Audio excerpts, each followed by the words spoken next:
Wall Street Book Club. Evan Jefferson, brother, much love. Educating, elevating, because in knowledge is the power and we'll never give it up. Literature that's for the masses. Where to put your money down, now how to watch your assets. Yeah, uplifting others is a passion. My brother Evan, he will turn it into action.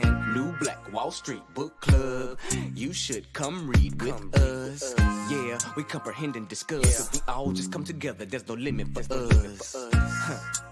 Here comes your host, New Black Wall Street. Evan, take it away. New Black Wall Street Book Club. All right, beautiful people, man. Thanks so much for joining us here today on the New Black Wall Street Book Club, where black folk do read. You put it in a book like The Wealth Choice, written by Dr. Dennis Kimbro, Success Secrets of Black Millionaires, and we absolutely will find it. I'm your host, ERGJ, your certified global financial educator, CEO of ERGJ Enterprises, The Black Bazaar, and international best-selling author of the book, The Black Billionaires Club. The book that I wrote, guys, is a study of black wealth. It's a study of the 12 richest black people in the world today and how they built their wealth. And I just truly believe that if you want to be wealthy, that's a big if. But if you do, I recommend that you study wealthy people. And you can begin that study by picking up a book. Take a look.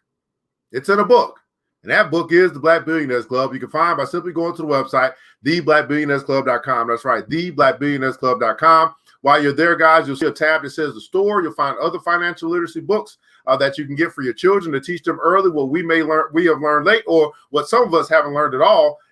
You also see a tab that says join the club, where you can choose to walk away from the crowd of broke, busted, and disgusted and get with the few. The few. It's only a few. It's going to be a few that change this world. It's the few who are going to change our community. It's the few who are serious about building wealth, serious about building business, and super serious about building themselves. And that's what we do here on the Black Billionaires Club. We build ourselves.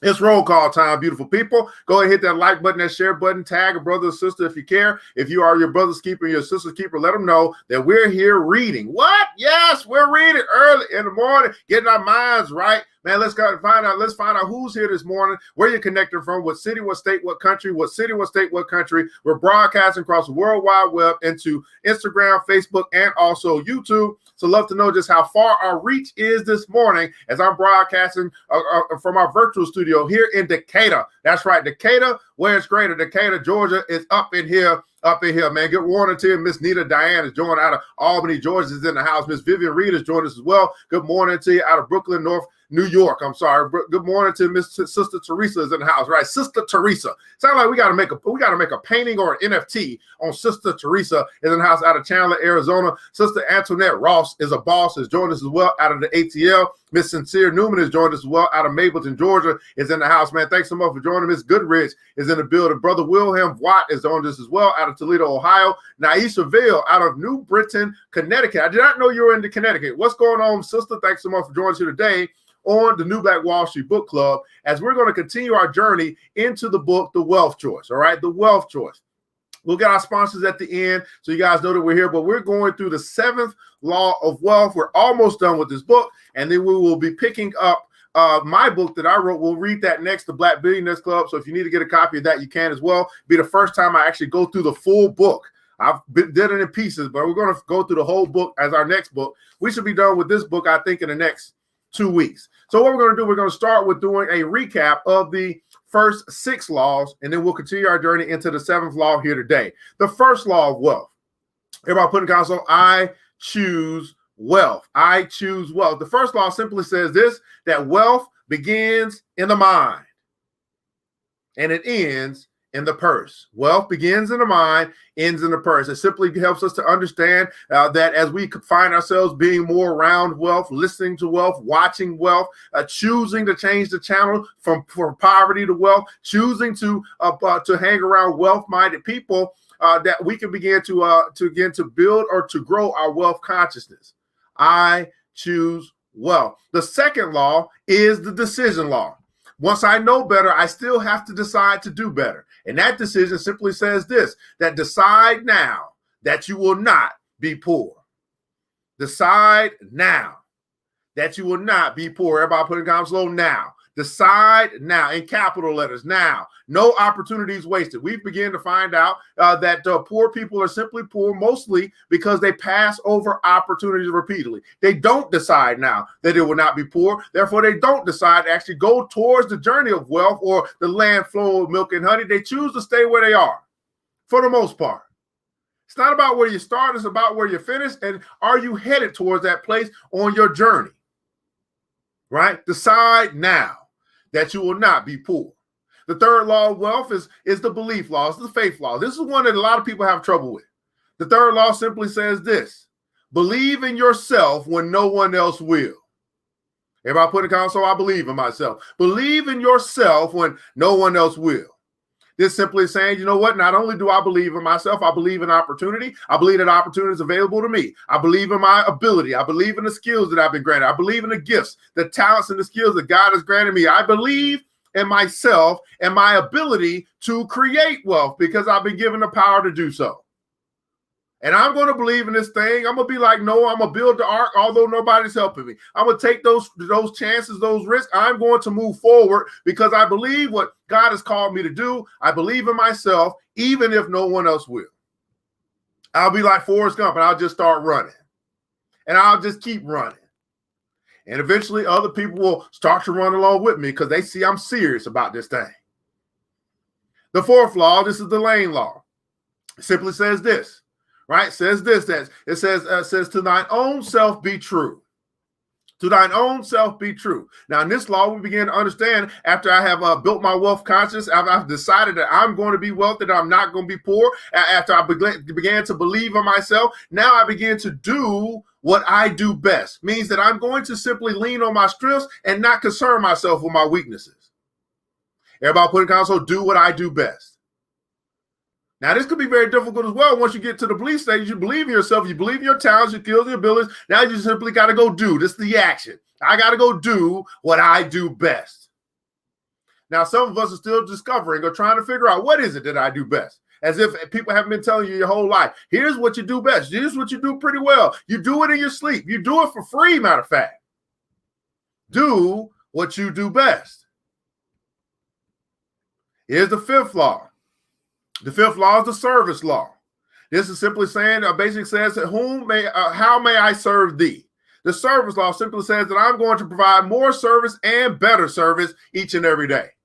So now we believe in ourselves. Now we start doing what do we do best. We focus on our strengths. Now we start doing what we do best, better, and more each and every day. We do what we do best, and we do it better and more each and every day. You're simply looking to do this every day, to solve more problems in your area of expertise and to serve more people. That's how you get rich. Let me say that again. Two simple things. You're doing what you do best already. Now, every day you wake up, you figure out how can I solve more problems in this area in which I am operating in, and how can I serve more people? That's how you get rich. So you do what you do best, you do more of it, right? And you do it better every day. The sixth law now starts moving into the space. You're doing what you do best. You're doing more of it. You're doing it better. You're doing that consistently, getting better every day. Now you move to the space where number six, the sixth law, well, own your own business. Now, this is very easy to do because you're operating in your lane of strength. You're operating in your lane of expertise. You are now leading the field. Everybody's calling you. They're bypassing the boss. They're bypassing this channel. They're saying, that's the person that I want to do this thing because they're the best at what they do. It's an easy transition. If you're doing what you do best and you're doing more of it and you're doing it better every day, this moves very easily into now I own the business. I teach other people to do what I do best and they go do the work for me. Making sense to anybody? And then we move into the seventh law of wealth, which we are now continuing the journey into, which is to make your money grow or make your money multiply. Everybody put in console, multiply. Make your money work for you. So let's go do this again. I began to be ye transformed by the renewing of my mind, starting to be around wealth, think wealth, read wealth, walk wealth, talk wealth. Then I make a decision. You know what? I'm going to be wealthy. I don't know what you're going to do, but as for me and my house, we're going towards the wealthy place. Then you start to believe in yourself. You know what? I can do this. All right. I'm given the power. I can be given the ability. I can do this. Then you start to do it. You start to operate in your area of expertise, do what you do best. Then you start to do more of it, and you start doing it better. Then you start to build your business out of your strengths. And then you start to learn how to make your money work harder for you than you work for it. Now you start getting to this thing called retirement. Because you have learned how to make your money work harder for you than you work for it. Now, yesterday we was reading about S.B. Fuller. And some of us got pretty pissed off. This brother was a millionaire, multimillionaire back in the 50s and the 60s, this brother. And we didn't hear about him in Black History Month. Nope. But then we found out that his own people, as he was trying to share with them a philosophy that would change their life, the same that we're doing here today, probably the same message. Back then, they wasn't trying to hear it. Even now, they're not trying to hear it. Only a few. That's why I said, walk away from the crowd. Walk away. Everybody put a console, walk away. Walk away from the 95% who simply won't get up this morning, who simply keep hitting the snooze button this morning. Walk away from those people who keep choosing poverty when wealth is available. Walk away from those people that all they can do is complain. Walk away from the lazy people who are a little sleeping, a little slumber, a little folding in their hands to rest, and so shall poverty come upon you like a thief in the night. Walk away from those people. You can always come back to help them. But what did Jay-Z say? How can I help the poor if I'm among them? Walk away. Don't talk like they talk. Don't do what they do. Don't go where they go. Don't hang out where they hang out. Walk away. The seventh law of wealth, the New Black Wall Street Book Club. Let's keep talking. Let's keep finding out more about S.B. Fuller. So S.B. Fuller's advice regarding the discipline of saving cannot be overstated. As a citizen in this land of opportunity, nearly anyone who reads this book has and will earn enough money during his or her working life to be classified as wealthy. Think about how much money has already passed through your hands, and you don't even know where it went. That's right. You read it correctly. Each of us will eventually earn enough money to live our days in an endless comfort. Over our lifetimes, regardless of our education, you and I will earn more than likely earn more than $1 million in wages. So why aren't more men and women within our community wealthy? Simple. The problem doesn't lie with how much we earn. Our problem rests squarely on the issue of what we do with our money once we earn it. It's not about how much you earn. It's about what you do with your money. My interview with one of Black America's entrepreneurial icons is indicative of how Black millionaires handle and view their money. T.M. Alexander's story is the American dream made manifest. T.M. Alexander, you might want to write that down. A plot straight out of Horatio Alger. In 1931, during the bleakest days of the Great Depression, Alexander graduated from Morehouse College, finishing with honors. John Wesley Dobbs, grandfather of Atlanta's first Black mayor, Maynard Jackson, would tease, "I remember when he came out of Morehouse. He was a Black man with a head full of dreams and a briefcase full of ambition. Getting started for T.M. Alexander was not easy, but success rarely is." He continued, "Instruments do not become sharp on soap rock. It's difficulties that make men invincible. It's difficulties that make men invincible." To help celebrate the accomplishment, and Uncle surprised Alexander with $100, which he used to start the same business that he ran until the day he died, Alexander and Associates, one of our nation's oldest and most successful Black-owned insurance companies. In those days, a Black man in business was not only an entrepreneur, but also an unwitting crusader. Often isolated and misunderstood, Alexander was a success by any definition, as he sought to preserve both space and dignity in a society that wielded racism and discrimination like a sledgehammer. When I started out, I peddled insurance like produce from door to door, often with little success. However, over time, everybody put in the console, over time, I was able to gradually build up a loyal clientele, quietly and without fanfare. For nearly 70 years, Alexander, a millionaire several times over, could be found at the helm, still climbing and expanding by utilizing the same principle, the seventh law of wealth, which he shared throughout his life. One spring afternoon, Alexander and an associate took a leisurely stroll down Peachtree Street, the heart of Atlanta's bustling marketplace.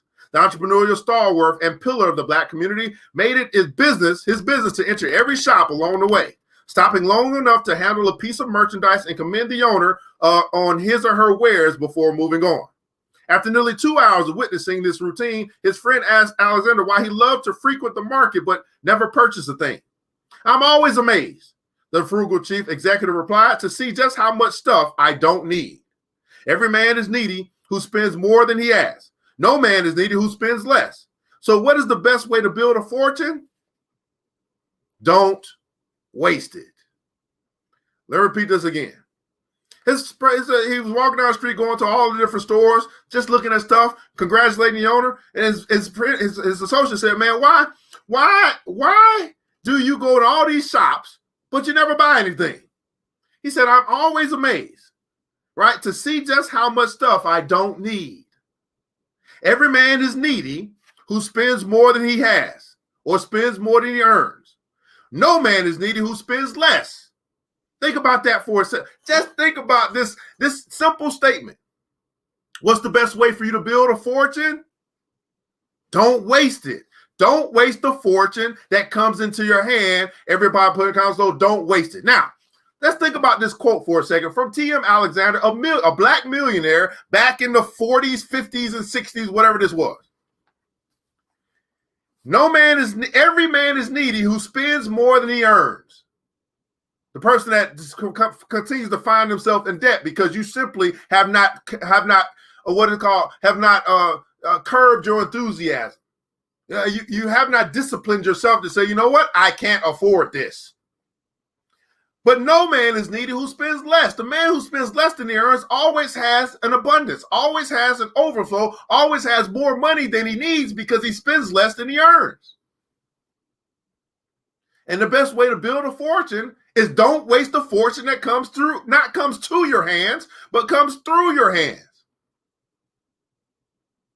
You see, we got it messed up. We've been bamboozled. We've been run a buck. You know, we didn't land on Plymouth Rock. Plymouth Rock landed on us.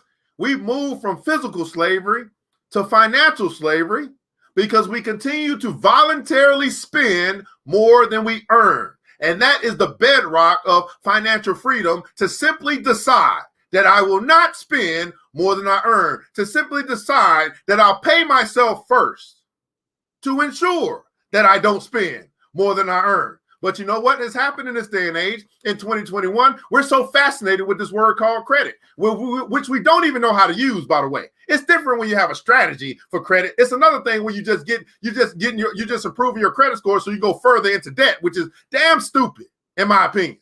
But of course, what do I know? We just love to say that we got stuff, although the stuff really has us, because we're going to be paying for it for years on end, bargaining our future for our current instant gratification. Oh, come on, please don't stop me now. I'm pretty good. I must be a certified financial global educator or something like that. What am I talking about? The best way to build a fortune is to don't waste it. So many times we manage our monthly income in a manner that prevents us from appreciating the true level of wealth that we possess. We pay the butcher, with the baker, we pay the candlestick maker, as well as anyone else who finds us in the mood. As soon as we get our paycheck on Friday, we're broke on Monday. Let's say that again. We pay the butcher, we pay the baker, we pay the candlestick maker. You pay everybody else out of your hourly wages that you work so hard for to get that 2-week check. You paid everybody else, but you ain't paid you, the most important person who went out and made, who wouldn't sweat it for that money. You didn't pay you. Where do you fit the equation of your income? Where do you fit in the equation of your paycheck? Where do you fit in the equation of your wages? Everybody else got your money, but you. Whew, it must be Tuesday. I mean, it must be Tuesday. So many people commit their total income and then some without retaining any portion for themselves. The problem is that we forget to make ourselves just as important as those who are competing for our hard-earned dollars. Have you made the things that you want, or the things that you have bought, or the things that, the things that you've invested in, have those things become more important than you?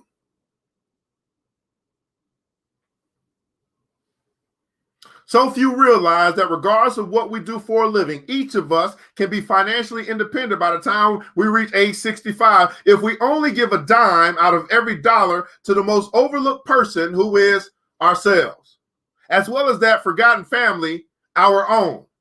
As the noted author and intellectual W.E.B. Du Bois says, we've given all of our economic power away. That $1.5 trillion of spending power that we're talking about, that simply says we know how to waste money. As a people, we know how to give it all away.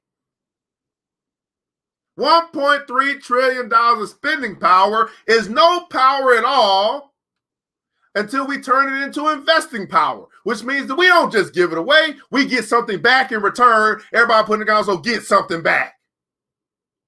We get something back in return for the money that we put out. Now, you might say, well, I did get something back in return. I got this car. I got this couch. I got this TV. I got this car. No, we're not talking about just any something. We're not talking about stuff that loses value over time. No. We got back stuff that increases in value over time. That's what we exchange our dollars for, to get something back that will be more valuable tomorrow than it is today. Once you develop this philosophy that every dollar that comes out of my pocket must come back with some kids. See, my money doesn't die like baby's kids. My money multiplies. It goes out and it brings back more money. Multiply.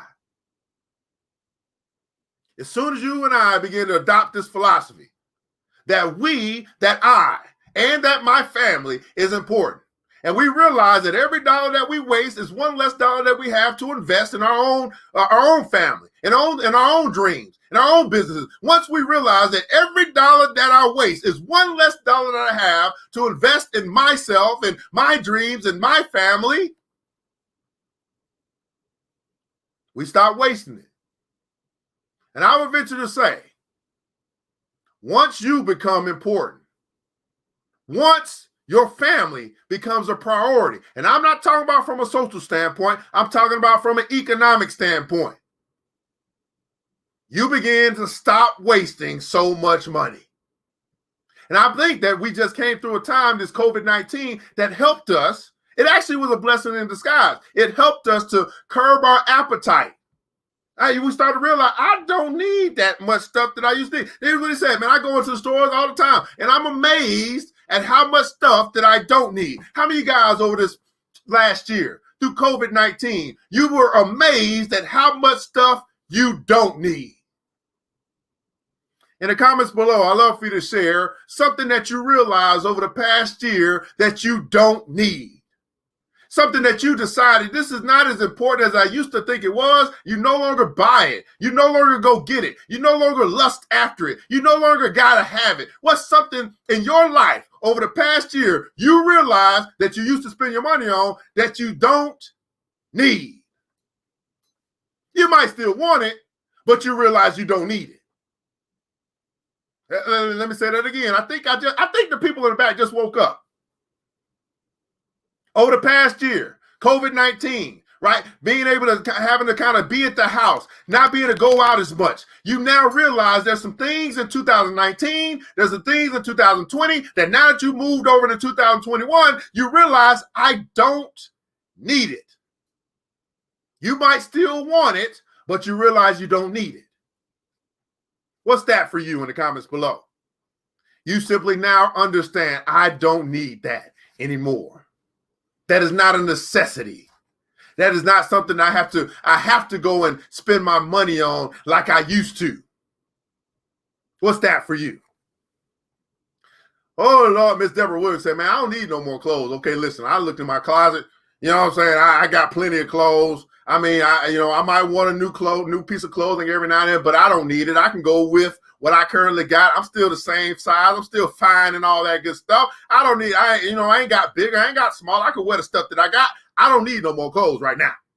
Right, Brother Gerald said, man, simply going out to have a drink or two, man. I don't need that. You know what I'm saying? That little 2-drink minimum, all that good stuff, it wasn't necessary. I ain't got to do that no more. Now, I might fix the drinks at the house or just bring it with me. I don't know. Man, Brother Martin said, prior to his needs versus wants, man. Eating out, man. The newest Nike or the Jordan, I don't need that stuff. Gavin Freeland, I don't need to be entertained. I mean, he probably found some new ways to entertain himself. He probably entertained by getting rich. I know I'd be entertained by getting rich. I look at my account, I'll be looking at everything, I'll be entertained. When I see my money growing, that entertains me. Okay? Right? Brother Jamal said, man, sports bars, going to the football games. Man, look at that. Shoot. Look how much money I saved last year. Although I couldn't go, shoot. Now I realize how much I don't need that stuff. Right? I don't have to get my hair done every 2 weeks. I can do it myself, and my hair has also grown. Look at that. Jennifer Albano coming up with the hair discussion. I don't need to do that every 2 weeks. How much money am I saving by doing it myself every now and then? Right? I don't need to go out there and get those expensive clothes. Vin Reed said, man, listen to this. Man, listen. I'm good. I'm good. Right? Man, going to the restaurants, man, eating out, man. The list goes on and on and on. Eating out. I'm cooking more at home. Absolutely, man. When I was an adolescent buying numerous bottles of cologne, man, listen to that, man. You probably still got some of those bottles too. You had them when you were younger. They still around because you went through them all. Right? Our brother said, man, I almost want to say my car got fired, so I work from home now. Look at that, man. The world has changed, Brother Sanders. Uber and that's a decision right there. Do I really need this car? Depending on the state that you're in, depending on some of that stuff, that's an interesting choice there. That might be there. Interesting decision. I've been thinking about that too. Now I need the car for my business. I don't necessarily need the car for my personal as much as I used to think that I did. I mean, if I want to go out of town, I'll just go rent something anyway. I mean, I really don't need it. It's more of a luxury at this particular point in life where we have Uber and Lyft and all this stuff to get around, MARTA and other stuff. I mean, it's convenient, but in some cases you might. That's worth discussion. That's worth discussion. I don't know what the household looks like. Maybe one car will do versus the 5 cars that we have in our parking lot. I don't know. Okay, get that. Hey man, I appreciate it. That's a good one right there. That's a good one right there.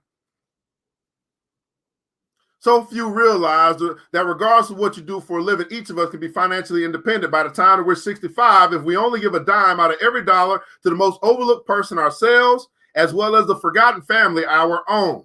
As noted author and intellectual W.B. Du Bois says, we've given all of our economic power away.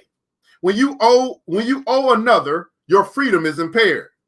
Your ability to decide your destiny is tainted by the amount that you owe. So why is saving so important? Here's several reasons that come to mind why saving is so important. Number one, without a basic savings account, an emergency cushion, you might be continually stuck in a cycle of debt. How many guys can feel that one? I ain't never saved up no money. I find myself always in debt. I've been in debt since I was 18 years old, and now I'm 50 years old, and I'm still in debt. I'm telling you, when I decided that, you know what, debt wasn't a part of my life, that no one was going, I'm telling you, my journey to debt free and what it has done for me, the opportunities that are now available to me that were available to me before, but I couldn't afford. Now my expenses are less and I don't have debt. So I don't have to make as much money. It's not incumbent that I make as much money as I thought I needed in order to live the life I wanted to live, because I don't have all of these expenses going out towards decisions that I made 20 years ago. Without a basic savings account, an emergency cushion, this is your emergency fund, you might be continually stuck in a cycle of debt, a cycle of bondage, a cycle of owing someone else out of your future earnings. That's pretty dang on deep when you think about it. Number two, savings is synonymous with peace of mind, greater options, and power. The power to leave a dead-end job or a bad relationship or to avoid difficult circumstances altogether. How many guys have experienced being in a position where you felt like you couldn't leave because of the money, because of the debt, because someone else was paying for your lifestyle in these type of relationships that we have kind of put ourselves in? How many guys feel that? You can relate. If you can relate, put it down so I can relate. Maybe it's not for you, but maybe you can relate because your friend going through that right now. Let me say that again. It's synonymous with peace of mind, with greater options and power. The power to leave a dead-end job. Some people are stuck on a job simply because they got too much debt and they have to have that job to try and pay down that debt, so they're running out of options. Or a bad relationship, right? You find yourself in debt. That relationship, maybe that's the breadwinner, you're not. You find yourself, man, you got to make the decision based on the money, not based on whether you love or don't love or want to leave or can't leave and all that good stuff. Or to avoid difficult circumstances altogether. Wow. Who knew that all this might have been tied to a savings account? Paying yourself first. And number 3, if you can't save, you cannot invest. And investing, whether in stocks, bonds, mutual funds, real estate, commodities, crypto, or preferably some combination thereof, is the cornerstone of the 7th law of wealth. Saving and investing is the only way in which your income will not only keep pace with inflation and taxes, but multiply. If you cannot save, you cannot invest. If you don't learn to save, no matter whether you learn to invest or not, you won't be in a position to invest. If you don't discipline yourself to pay yourself first, if you don't discipline yourself to spend less than you earn. Now, these are cornerstones to financial liberty, financial freedom. This is simple stuff. It's just a matter of whether we will do it or not. And here's what I believe. I believe we know the steps. At this point in time in my life, it's not about teaching the technical side of how to get out of debt. It's not a technical side of getting to financial freedom. It's not technical at this particular point. It's psychological. It's mentality. It's how bad do you want it? In the comments below, I'm going to ask you this question seriously. As you think about financial freedom, as you think about a peace of mind, as you think about greater options, as you think about power, here's my question to you, those that are watching us here live on the New Black Wall Street Book Club. Very simple question. That when you come to me, I'm going to simply ask you this. When you come and say, hey, I need some help, or I want some coaching, or can you show me the way? Here's what I'm going to ask you. How bad do you want it? How bad do you want it? How bad do you want peace of mind? How bad do you want greater options available unto you? How bad do you want, right, power? How bad do you want these things? How bad do you want it? Because depending on how bad you want it will determine the decisions that you make on what you're willing to sacrifice to get it. Because you and I both understand that if you really want it bad enough, you realize I can't keep doing what I've been doing to get me in the mess that I put myself in. If I really want it bad enough, I must come to the conclusion that I must change. If things are going to get better for you, beautiful people, you must get better. If things are going to change for you, if your finances are going to change, if your relationships are going to change, guess what? You must change. And if you are unwilling to change, well, things will remain the same. And repeat this again. You want to get out of debt? You want to get rich? You want to build wealth? You want your finances to increase? You want your money to get better? You must get better. You want wherever the trajectory that you're headed on right now, if you just course it, you just track it out, you just do a trend line, where am I headed? If you want that to change, you must change. And if you are unwilling to change,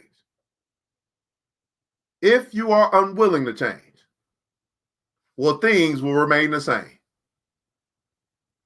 Things will remain the same. Make that money grow. Do this one last section here. Make thy money grow.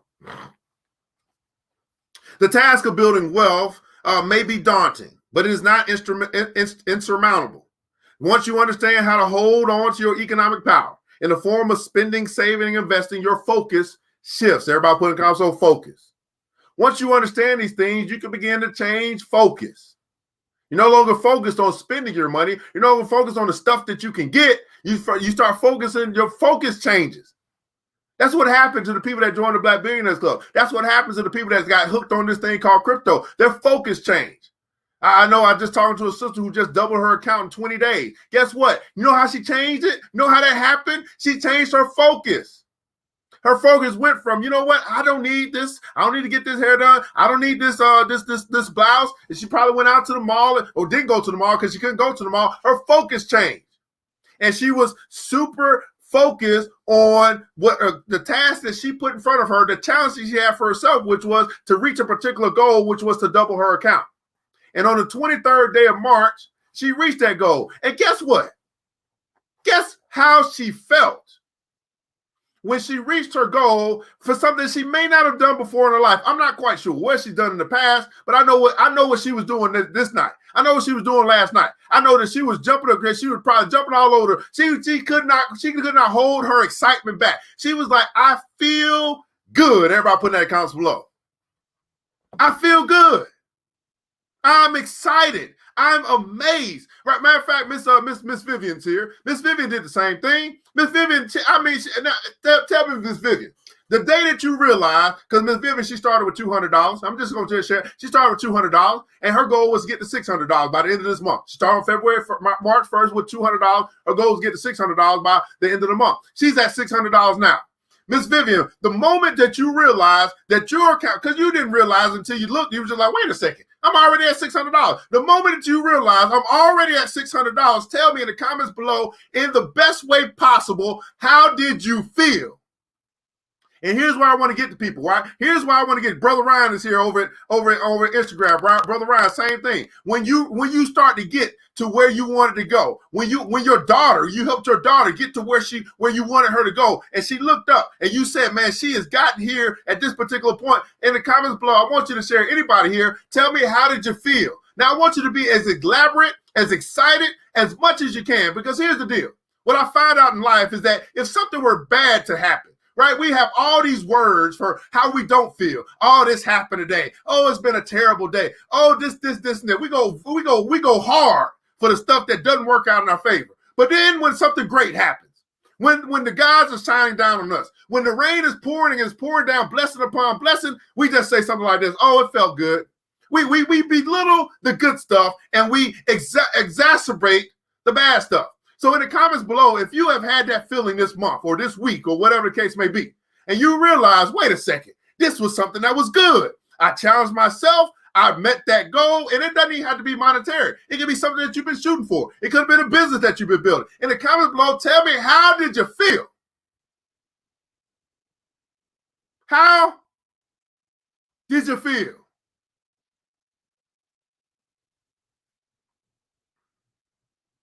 Miss Vivian said, man, I felt more was possible.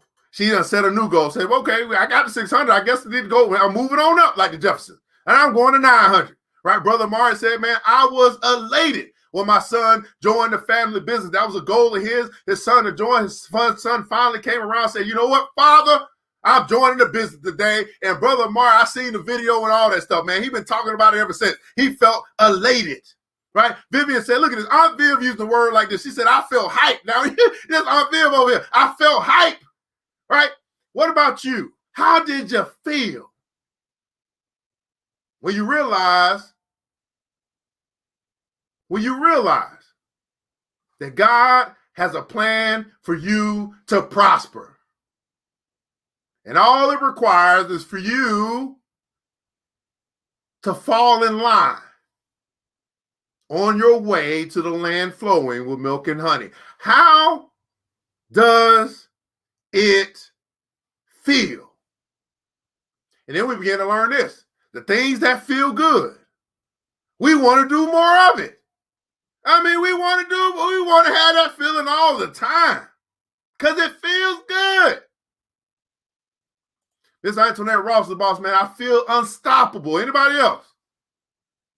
It's Tuesday, man. We might as well turn up Tuesday. Okay? Turn up Tuesday. How did it feel, Miss Jennifer Almanor?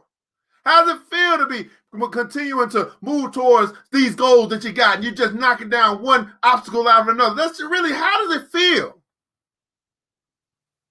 Brother Martin, man, I was excited when my queen became self-employed. Look at that, excited, right? Fall in line like a soldier with the Father. That's right, there was with your brother Gavin. How did it feel, right? You started this journey back in March. I mean, you had this goal. You started, then something happened. You got that 1,600, 1,500% growth, and then you looked out. You're like, wait a second. I mean, I just getting started, but now you 3, 4, 2, quadruple what you plan to do in the beginning. How did it feel when you realize, wait a second? I mean, don't you have wait a second. Is this really happening? Wait a second. This is what happens when you put the pressure on the universe. This is what happens, right? Instead of succumbing to what could happen in this world, instead of just taking the word and saying, man, I'll just take what I get, you start saying, no, I'm in charge. I'm the boss. How does it feel, Brother Freeland? How does it feel, Miss Almanor? How does it feel? Laura Hodges Johnson, man, I felt really accomplished when I got my newest business name and about to open my business account tomorrow. Can I get some hand claps in the chat, please? Can I get some hand claps in the chat? We gonna have this Turn Up Tuesday. Forget the damn book at this point. Okay? It's Turn Up Tuesday. We're gonna celebrate your small victories. We're gonna celebrate you here today. We're gonna show our support for our brothers and sisters because we got enough that's beating us down. But let's work on rising each other, helping each other to rise up. Let's get some hand claps in the chat, please. How does it feel? Miss Gore Smith has joined us. How does it feel when you drove past that house the other day that you paid $50,000 for to begin with, and then now you see it being rented out for how much you said, some god awful number? How does it feel?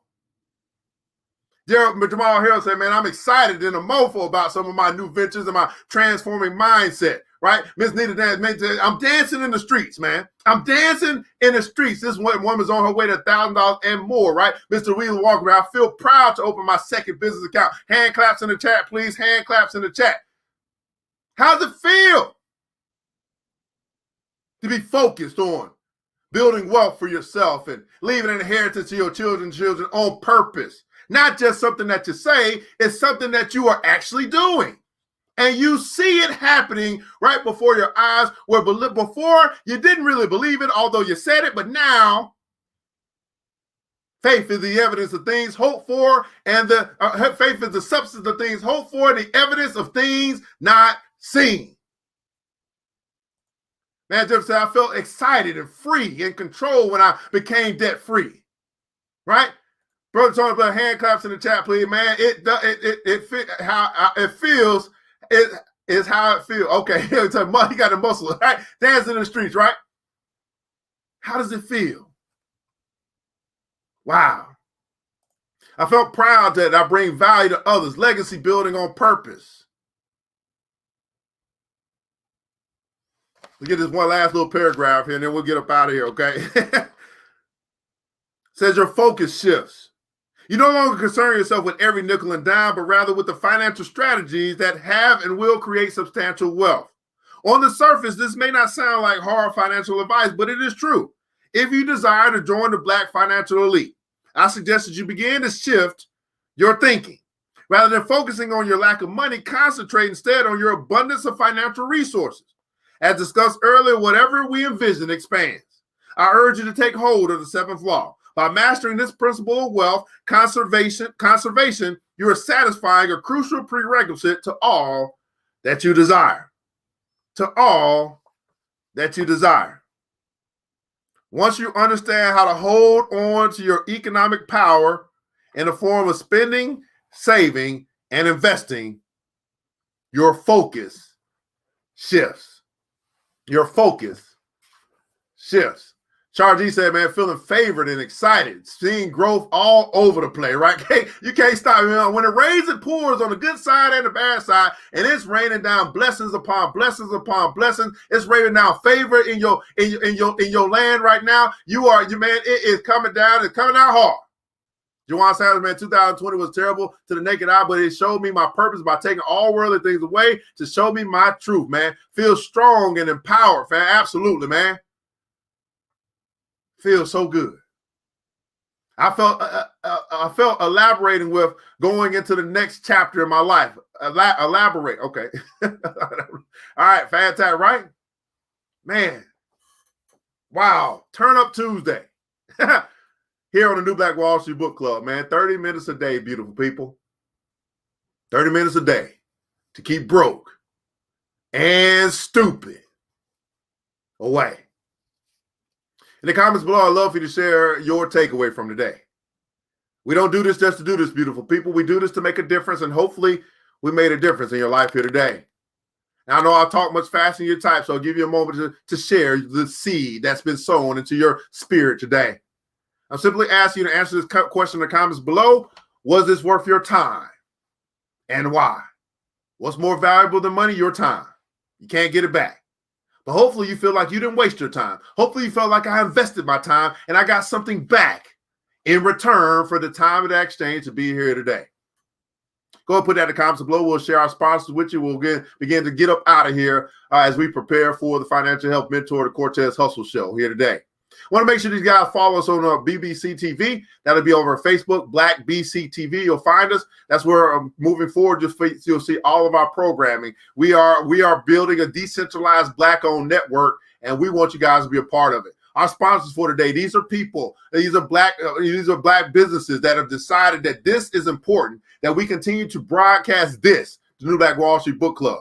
The Black Bazaar, the Afrocentric Marketplace, specializing in Afrocentric home decor, personal care products, also Black art-inspired gifts. You can find them at www.theblackbazaar.com, www.theblackbazaar.com. Yes, I sponsor my own stuff because I think it's important. Right? Blackberry Charisma, a Black woman-owned business who believes that this is important. Says, you know what? I'm going to put my money where my mouth is because this is important to bring this value to our community. I'm paying homage to LeVar Burton and Reading Rainbow. Take a look. It's in a book, right? Blackberry Charisma specializing in custom creations, be it to help you to brand stuff for yourself, branding and marketing in the form of t-shirts, mugs, all that good stuff, and also a pretty dope collection of lingerie. Check her out at www.blackberrycharisma.com, www.blackberrycharisma.com. Another Black woman-owned business, put her money where her mouth is. Say, you know what, this is important. Right, 5-Factor Consulting, be able to help you to repair your credit, to increase your cash flow, to begin the journey down the yellow brick road. Check her out at www.5factorconsulting.com, www.5factorconsulting.com, and another Black woman-owned business who decided, you know what, this is important. I'm going to put my money where my mouth is. We need this to keep on going, and this is what we do, beautiful people. Check her out, BigSisMediaGroup.com, to be able to help you to remain or to get current with the times. We're in a digital age, and so all your digital stuff needs to be dope. Your website, your digital flyers, your commercials, your trailers, this stuff that you're doing, all this production, your stuff needs to be dope. No more operating like it's 1999. It's 2021. Get current. Check her out at www.bigsismediagroup.com, www.bigsismediagroup.com. We'll catch up on these comments, man. We'll begin to get out of here.